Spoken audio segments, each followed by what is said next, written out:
this is really a good question because, well, I think it's a good question. I wrote it. but but the question is, what do you look for when reading a self-help book, and why would you choose one over another? And we may have touched on this as far as like writing style goes, but are there any other things that you really find help when choosing a book to read?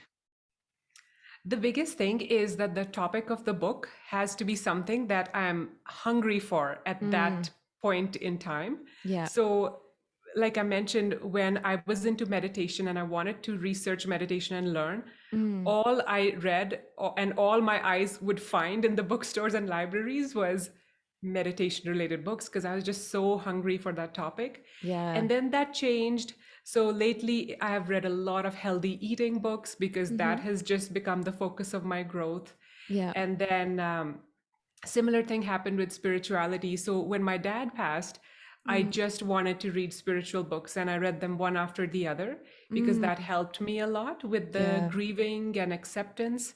Mm-hmm. So I don't really go by what's on the bestseller list or sometimes well-meaning friends have recommended books and I will write them down, Yeah. but I will not necessarily read that until I feel called to because of the topic. How I am finding most of the books to read these days is through podcasts that I listen to Okay. Yep. because these podcasts are also related to growth or healthy Mm. eating or something. And usually there'll be an author as a guest on these Yeah. podcasts who has come to promote their book. Yep. And then if I connected with that author and liked what they shared in that 1 or 2 hours, Yeah. and I just want to dig in more into that topic and their book, I will get that book.